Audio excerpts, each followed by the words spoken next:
السلام عليكم ورحمة الله وبركاته. እንዴት ናችሁ? ሰላም ናችሁ? ሁሉ መልካም ሁሉ ሰላም አለን አልহামዱሊላህ። እስኪ በሌላ ኑር ሰቦ አንዳንድ ነገር እኔም ሐሳቤ ልስጥ።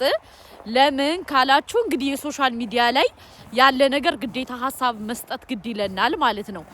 እሱ ምንድነው እንግዲህ ዛሬ ቅድም እየተወያዩ ሰምታችኋል። ለምንድነው ኮሚቴዎቹ ግልጽ ማያረጉት? ለምንድነው በቃ ማለት ነው እየገባኝ አይደለም። ለምንድነው ኮሚቴዎቹ ብር የሚፈልጉት? ኦፍ ኮርስ ብር ፈልገዋል፣ እንደዚሁ ያስታውቃል። ገባችሁ አይደለ? በሁለተኛ ደረጃ ደግሞ እንግዲህ ልጅቱ ያለችበት ሁኔታ ሰምታችኋል። ያለችበት ሁኔታ በጣም ከባድ እንደሆነ፣ ብዙ ችግር እንደደረሰባት፣ ብዙ ነገር እንደደረሰባት ነው እንትን እያለ ያለ። ግን እኔ በጣም ከገረመኝ ነገር ምን እንደሆነ ታውቃላችሁ? 13 አመቷ ልትሞላ 5 ወር ቀርቷታል አለ። 5 ወር ቀርቷታል አለ። የዛን ጊዜ እኮ እናንተ ያላችሁት በዚህ 15 ቀን ውስጥ ተፈትታ ትወጣለሽ፣ ለኢትዮጵያ ሕዝብ ይፋ ይሆናል ብላችሁ ነበር። ዛሬ ምንድነው የምትሉት? አሁን ደግሞ 3 አመት እስከሚሞላ ነው የምትጠብቁ? 13 አመት እስከምትሞላ ነው የምትጠብቁ ወይስ ምንድነው? እኔ ማለት ቅድም ቁጭ ብዬ እያዳመጥኩ ነበር። ገባችሁ? እኔ በጣም ነው ያሳዘነች። ለምን ካላችሁ አንድ ሞቱን እኮ ሙትት ብላችሁ ብታርፉት እኮ ይሻላል። እቺ ልጅ እንግዲህ በህይወትና በሞት መካከል ነው ያለችው። አንደኛ እየተጠባበቀች ነው። ምንድነው የምትጠባበቀው? ከአላህ አይደለም። ከማን ነው? ከሰው ልጅ ነው። ከሰው ልጅ ሲሆን ደግሞ በጣም ከባድ ነው ስሜቱ። አስባችሁታል? ከሰው ልጅ ስትጠብቁ ዛሬ ትሞታላችሁ፣ ነገ ትሞታላችሁ እየተባላችሁ ስትጠብቁ በጣም ስሜቱ ከባድ ነው። ወላሂ እኔ በጣም ነው ያሳዘነች። በሁለተኛ ደረጃ ደግሞ እናንተ ኮሚቴዎች ለአላህ ብላችሁ ከሰራችሁ ለምንድን ነው ገንዘብ የምትጠይቁት? አሁን እኮ ይፋ ወጥቷል። ይፋ ስለወጣኛ ምን እናወራለን? ለምን ካላችሁኛ ይሄ እናንተ ኮሚኒቲዎች ገንዘብ እንደፈለጋችሁኛ ደርሰንበታል፣ መረጃ ደርሶናል በፊትም። ግን አሁን ይፋ ስላወጣችሁት እናውራኛም። ለምንድነው እናንተ ገንዘብ የጠየቃችሁት? ለምንድነው እናንተ ለኸይር ስራ ካልተሰለፋችሁ ለምንድነው በሰው ልጅ ህይወት የምትቀልዱ? ጥያቄ ነው። ለምንድነው በሰው ልጅ ህይወት የምትጠይቁ? ለምን ካላችሁ እኛ ይሄ መረጃ በፊት ሰምተነዋል። እንደዚህ ወሬ በወሬ ቲክቶክ ላይ ምናምን ሲወራ አንዳንድ ሰዎች አውርተውታል። ገባችሁ? እኛ ከኮሚኒቲዎች የተረጋገጠ መረጃ እስከሚመጣ ብለን ነው ዝም ያልን።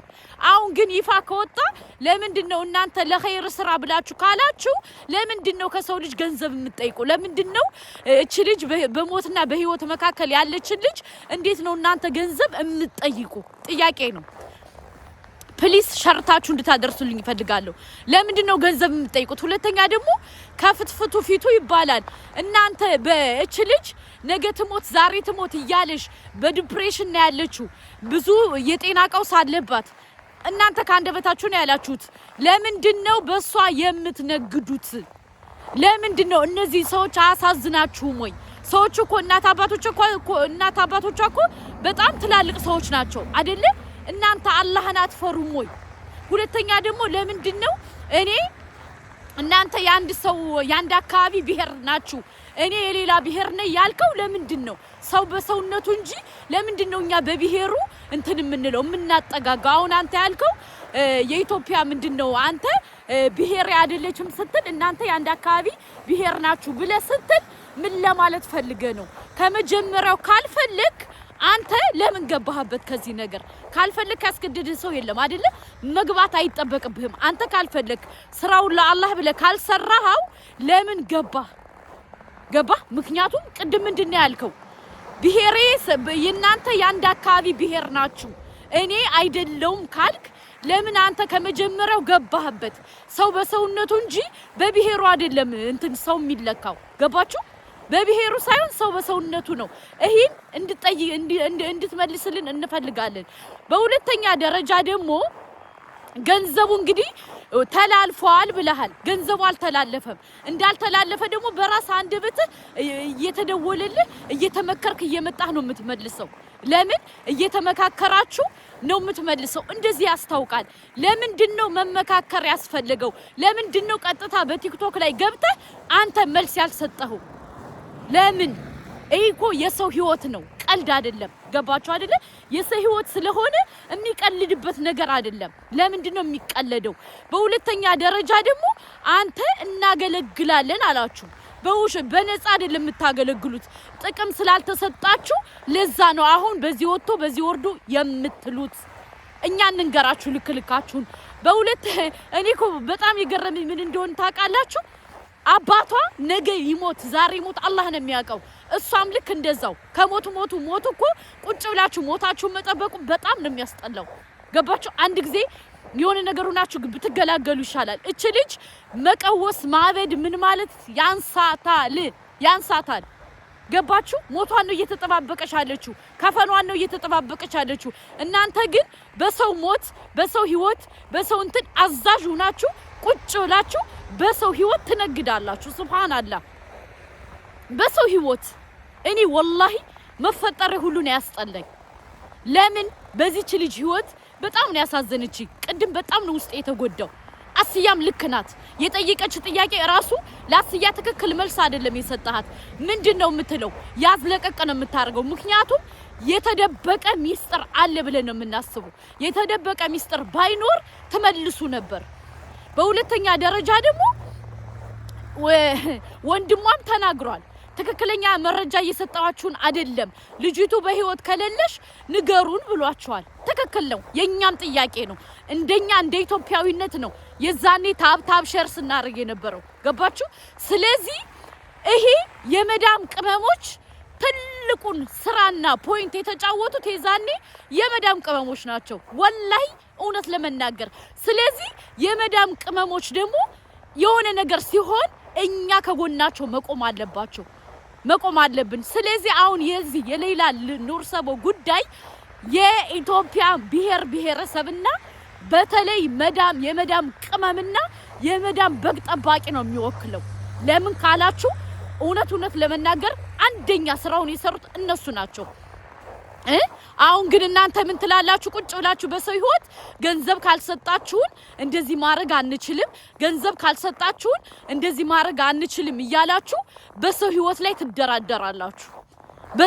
ላይ ትደራደራላችሁ ባይዘው የኢትዮጵያ ኤምባሲ በደንብ በዚህ መልስ ሊሰጥ ግዴታው ነው ለምን ካላችሁ ይሄ የኤምባሲና የኤምባሲ ስራ ነው ገባችሁ እንደም ኮሚቴ የሚባለው ነገር መግባት አልነበረበትም መግባት የነበረበት የኢትዮጵያ ኤምባሲ ነው የትም ቦታ አሁን የትም ሀገር ሲሆን የሆነ ችግር ሲፈጠር የኤምባሲያቸው ነው ቀድሞ ሄዶ ችግሩን የሚፈታው አይደለ የኛ ግን አላቀም ለምን እንደሆነ ኮሚቴ ምናምን እየተባለ 40 ሆዳም ገብቶ የሰው ህይወት እንደቂል የተቆጠረበት በሁለተኛ ደረጃ ደግሞ የሳውዲ ህግ ትላለ የሳውዲ ህግ እኮ ከሌላው የተሻለ እንትን አይደለም ህግ አይደለም ህግ ሁሉ አንድ ነው አይደለ ስለዚህ የሳውዲ ህግ የተለየ አድርገህ አታውራ ለምን ያንተ ጥያቄ ስትጠየቅ መመለስ ስላልቻልክ ብቻ የሳውዲ ህግ ወንጀሏ እንደዚህ አይደለም ወንጀሏን እኮ አውቀን ነው እኮ ብር ያዋጣል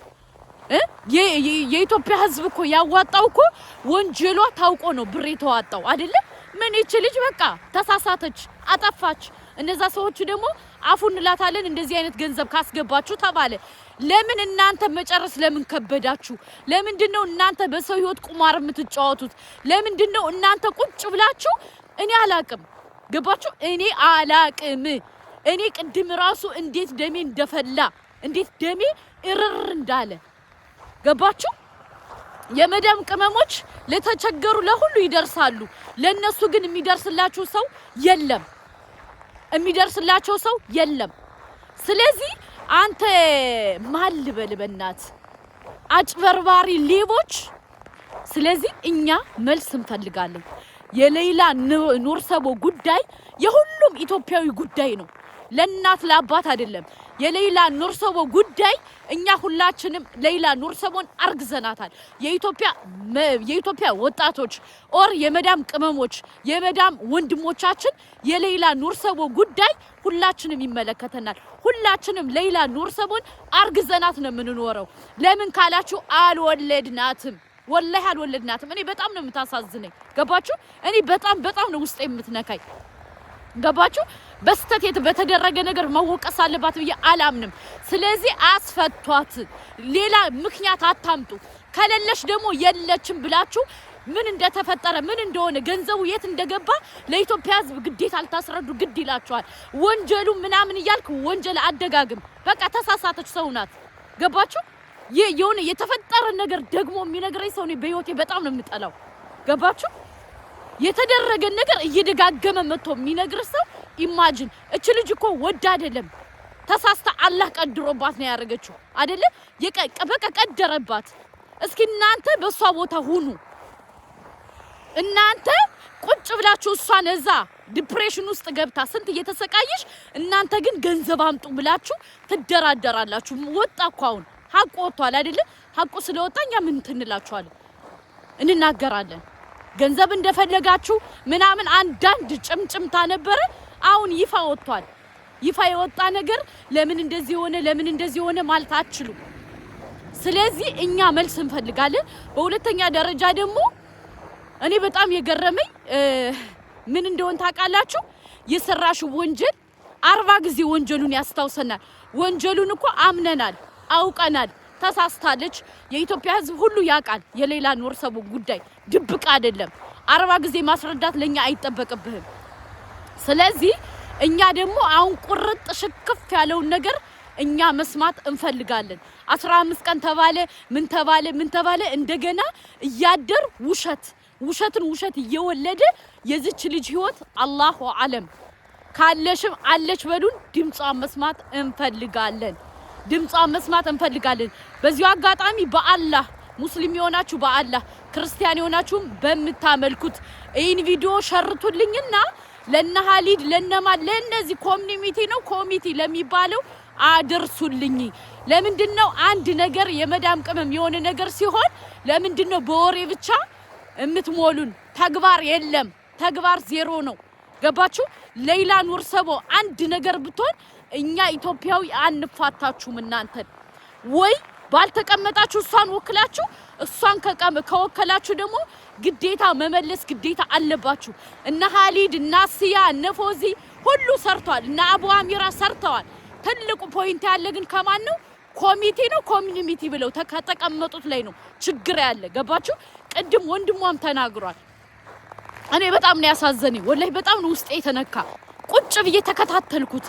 ሊናገር ደግሞ አፋፉን ይዘጉታል። አቡ አሚራ እንዲያው ይናገር፣ ለምንድነው የማይናገር? ለምንድነው እድሉን የማሰጡት እያለ ነበር። ገባችሁ? ስለዚህ የሌላ ኑርሰቦ ጉዳይ የኛ የሁላችንም ጉዳይ ስለሆነ እኛ ኢትዮጵያዊ መልስ እንፈልጋለን። አለቀ ደቀቀ። እቺ ልጅ አለሽ፣ እቺ ልጅ በህይወት የለሽም፣ ሙታለሽ፣ ንገሩንና እንወቀው። እንዴ እጃችን እስከሚቀጥን ታብታብ አድርገን እንቅልፋችን አተን ስንት ነገር ሆነን እንደገና ደግሞ እልባት የሌለው ነገር እኔ እንጃ። እሷ ልጅ ግን እቺ ልጅ ግን ወጣ አላህ መጨረሻዋን አላህ ያሳየኝ። እኔ ሁሌም ዱዓ ማረግላት ወላሂ ወጣ ወልዳ ከብዳ ቢያንስ ለቤተሰቦቿ አይኗን ባይነ እንድታሳይ ነው ዱዓ ማረግላት። እኔ በጣም ነው የምታሳዝነኝ፣ ለምን እንደሆነ አላውቅምና ውዶቼ ሼር አድርጉ። እንደው ስሞትላችሁ ሼር አድርጉ። ይሄ ነገር ለብዙ ሰው እንዲደርስ ፈልጋለሁ። ለምን አብዛኛውን የመዳም ቀመም የሆነ ነገር ስታረግ ሁሉ ሰው ለመውቀስ እንጂ ሁሉ ሰው ችግሯን አይጋራትም። እንደዚህ አርጋለሽ እንደዚህ ብላለሽ እንዴ በቃ ተፈጥሯል። ዙዙ እንዲያው መልሳለታለሽ። እኛ ማናቃት ሳውዲ ነው እንዴ ያለ ነው ወይስ ሁለት አይነት ሳውዲ ነው ያለ ነው ብላለሽ ማለት ነው። እናመሰግናለን። እና ይሄ ቪዲዮ ሼር አድርጉ በአላህ። ለምን እኔ አንጀቴ ቅጥል እንዴት እንዳለ ማለት ነው። እወዳችኋለሁ። ብቻ አላህ ሌላንም በሰላም አላህ ያውጣት። አላህ ከቤተሰቦቿ ጋር ያገናኛት። እኛ የምንፈልገው ሌላ ወጣ ከቤተሰቦቿ ጋር ተቀላቅላ ማየት ነው የምንፈልገው። ሼር አይረሳ፣ ላይክ አይረሳ። ወሰላሙ አለይኩም ወራህመቱላሂ ወበረካቱ። ፊ አማኒላህ። አረ ብርዱ ተጫወተብን። ብርዱ